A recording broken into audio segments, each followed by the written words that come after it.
জয় যিশু, সবাইকে জয় যিশু। ঈশ্বরের দাসদাসীদেরকে ধন্যবাদ। বদ্রীনাথ হাঁসদা, হ্যাঁ আপনি বাহাদুরপুর থেকে আসছেন। হ্যাঁ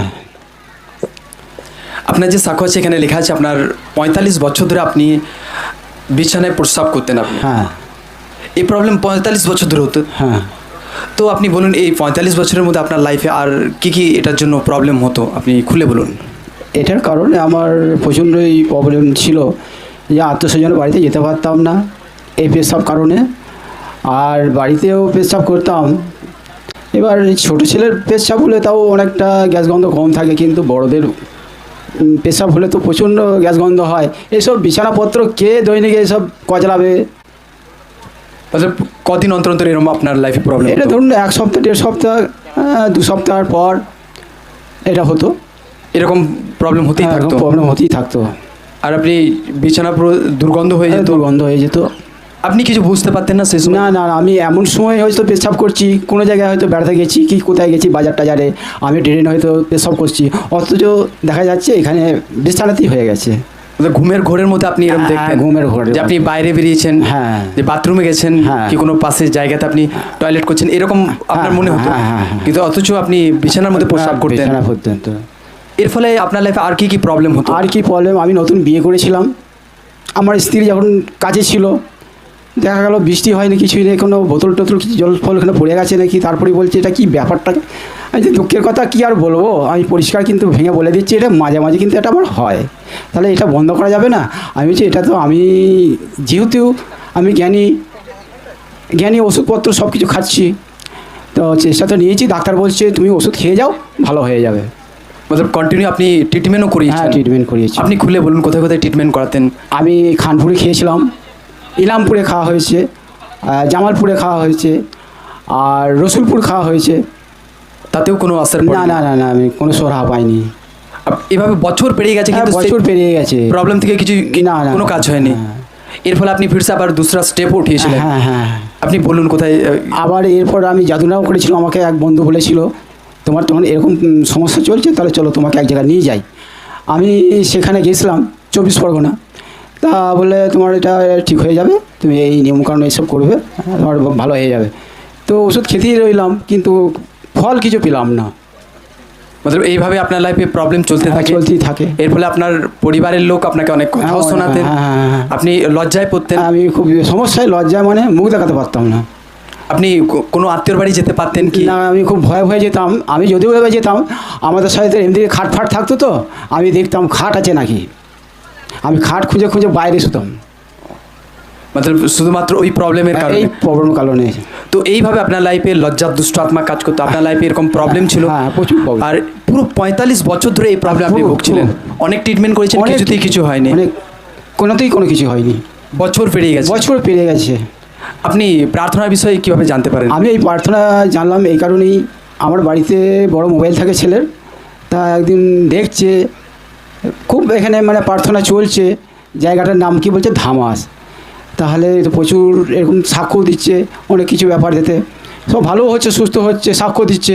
আমি বললাম আমি তো এই তো সমস্যায় বহু জায়গায় অনেক কিছু করেছি, তাহলে আবার যেয়ে দেখা যাক। তাহলে আমি তো বলছি নতুন জায়গায় যেতে পারবো না, তুমি শিক্ষিত ছেলে আছে, তাহলে তুমি একদিন চলে যাও, মোটরসাইকেল নিয়ে চলে যাও, দেখে এসো ব্যাপারটা কী হচ্ছে, তারপরে আমি পরের রবিবারে আমি যাব। এই কারণে আবার আমার ছেলে বললে হ্যাঁ চলে যাও, ভালোই ওখানে দেখলাম ব্যবস্থা খুব ভালোই হচ্ছে। হ্যাঁ, ফার্স্ট টাইম আপনার ছেলেকে আপনি পাঠান? হ্যাঁ, মতলব আপনি যেহেতু নতুন আসতে পারবেন কিনা কিছু একটু খটকা লাগছিল, সেইখানে আপনার ছেলেকে পাঠান। আপনার ছেলে সব ডিটেলস এই জায়গা দেখে যায়, গিয়ে ফিরসে আপনাকে বলে। আর আপনি যখন প্রথমবার প্রার্থনায় আসেন, প্রার্থনায় এসে দেখেন যে লোকরা সাক্ষ্য দিচ্ছে, আপনার লাইফে সেই সাক্ষ্য আপনাকে টাচ করে, ঈশ্বরের দাস দ্বারা আপনি ওয়ার্ডকে রিসিভ করতে থাকেন, আর এইভাবে প্রার্থনাতে আরও আপনি অ্যাটাচ হন, আর কন্টিনিউ আপনি প্রার্থনা অ্যাটেন্ড করতে থাকেন। এইভাবে যখন চলতে থাকে, গত 23/1/2025 সেদিন যে মহোৎসব প্রার্থনায় ছিল, আর সেদিন আমাদের গ্র্যান্ডফাদার প্রার্থনায় আসছেন, আর সেদিন আপনি সেই প্রার্থনাতে উপস্থিত ছিলেন। আমি ছিলাম। আসুন এই মুহূর্তে আমরা সেদিনকার ফায়ার প্রার্থনার ভিডিওকে দেখি। ডিপ্রেশন जा रहा है, দুশ্চিন্তা যাচ্ছে, दर्दें जा रही हैं, সমস্যা ব্যথা যাচ্ছে, डिप्रेशन खत्म हो रहा है। দুশ্চিন্তা খতম হচ্ছে। पवित्र आत्मा चारों कोनों में आपको टच कर रहा है, जहां भी পবিত্র आप আত্মা खड़े हैं। চারো দিশে আপনাকে টাচ করছে এই মুহূর্তে। स्वर्गदूत आपको छूकर आपको चंगा कर रहे हैं चारों कोनों में। স্বর্গদূত আপনাকে টাচ করছে আর আপনাকে সুস্থ করছে। रिसीव करो यीशु मसीह के नाम में आमीन बोलते हुए। मैं शैतान को सताने वाली उस आग को भेजता हूं फिर से यीशु मसीह के नाम में उस आग को तुम्हारे ऊपर रिलीज करता हूं होली गोस्ट तुम आजाद हो তুমি সুস্থ আছো আজাদ আছো अपना दाहिना हाथ अपनी छाती के ऊपर रखें নিজের ডান হাত আপনার ছাতির উপরে রাখুন और कहें प्रभु यीशु বলো প্রভু যিশু तेरे कोड़े खाने से मैं चंगा हो चुका हूं তোমার ক্ষত সকল দ্বার আমি সুস্থ হয়ে গেছি দিন যখন আপনি বিশ্বাসের সহিত প্রার্থনাকে রিসিভ করেন হ্যাঁ। তারপর কি হয়? আমার শরীরটা খুব সুন্দর ভালো লাগলো, কি একটা যেন গরম ভাব বেরিয়ে গেল। আর সেই দিন থেকেই আমি বাড়িতে গেলাম, সেই দিন থেকেই আমি বুঝতে পারছি আমার কিছু না কিছু একটা আমার শরীরে একটা কাজ হয়েছে। তারপর থেকে আমি অটোমেটিক আমি বুঝতে পারছি যে আর পেশাবটা বন্ধ হয়ে গেছে, পুরো স্টপ হয়ে গেছে, একদম stop হয়ে গেছে। সকলে জোর সে মহিমা করে জীবিত ঈশ্বরের নামে, জোর সে হালেলুয়া সে সকলে হাত উঠিয়ে জোর সে ঈশ্বরের মহিমা হোক, জোর সে মহিমা করে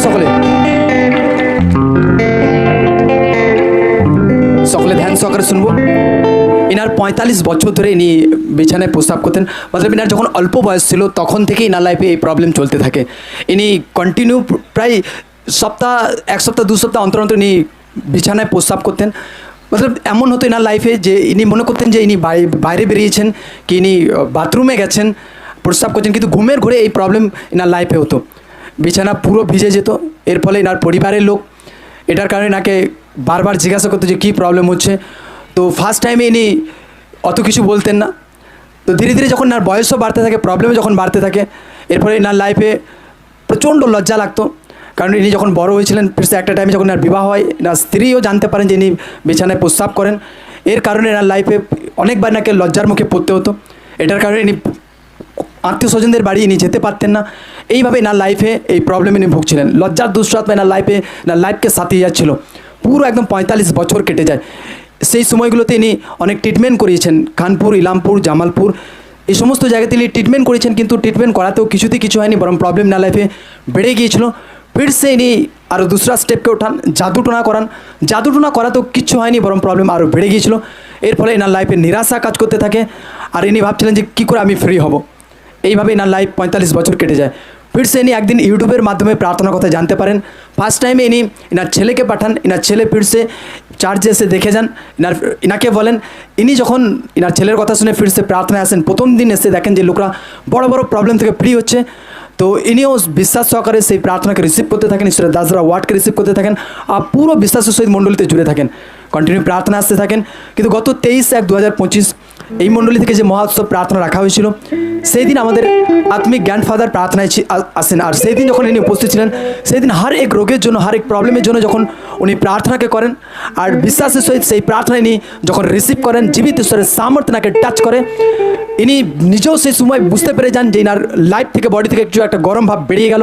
ইনি বাড়ি ফিরে যান, নিজের লাইফকে চেক করেন যে কিছুদিন অন্তর অন্তর যে এনার লাইফে প্রবলেম হতো, বিছানায় প্রস্রাব করে ফেলতেন, কিন্তু সেটা পুরো রীতিতে গায়েব হয়ে যায়, দূর হয়ে যায়। ইনি এখন পুরো রীতিতে ব্লেস, সুস্থ, আজাদ আছেন, চাঙ্গা আছেন। মতলব সেদিন যে ফায়ার প্রার্থনা আপনি রিসিভ করেন, তারপর থেকে আপনার লাইফ থেকে সারে লজ্জার দুষ্ট আত্মা, আপনার যে প্রবলেম ছিল সেটা দূর হয়ে যায়। আমি নিজে বুঝতে পারছি যে আমার উপকার কিছু হয়েছে, তারপর থেকে পুরো রীতিতে ফ্রি হয়ে যান। হ্যাঁ, আর কোনো প্রবলেম হয় আপনার? প্রবলেম নেই, আর কোনো প্রবলেম নেই। এখন কতদিন হচ্ছে? আমি এখন হয়ে গেলাম 2.5 মাসের মতো। 2.5 মাসের মতো। আর কোনো অসুবিধা হয় না? আর কোনো অসুবিধা হয় না। সকলে জোর সে মহিমা করে, জোর সে মহিমা, হালেলুয়া সে। 45 বছর ধরে এনার লাইফে যে প্রবলেম ছিল, লজ্জার দুষ্ট আপনাকে সাদা ছিল, কিন্তু জীবিত ঈশ্বর একটা ছোঁয়া এনার লাইফকে বদলে দেয়, আর ইনি ব্লেসড হন। ইনি এখন পুরো রীতিতে সুস্থ, চাঙ্গা আছেন, এনার আর কোনো প্রবলেম নেই।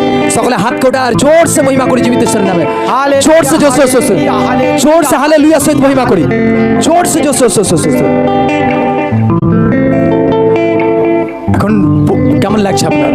খুব বেস্ট লাগছে, খুব খুশি লাগছে, খুব খুশি লাগছে। তো এই ব্লেসিং এর জন্য আপনি লোকদের কি বলতে চান? হ্যাঁ, আমি বলতে চাই, আমি এই ধামাস মণ্ডলীতে এসে আমি ইউটিউবে এই খবরটা পেয়ে আমার এই যে বড় লজ্জার যে কারণ ছিল, আমি সুস্থ হয়েছে। তা এই জন্যই বলতে চাইছি, আপনারা যদি গোপন কোনো রোগে এইভাবে ভুগতে থাকেন, আপনারাও আসুন, বিশ্বাস সহকারে আপনারা ভালো হবেন। কারণ প্রভু জীবিত ঈশ্বর, প্রভু মহান ঈশ্বর। আরেকটি হাত কেটে সকলে জোর সে মহিমা করে, জোর সে হালেলুয়া, হালেলুয়া, হালেলুয়া, হালেলুয়া, জোর সে মহিমা হোক, জোর সে মহিমা করি সকলে।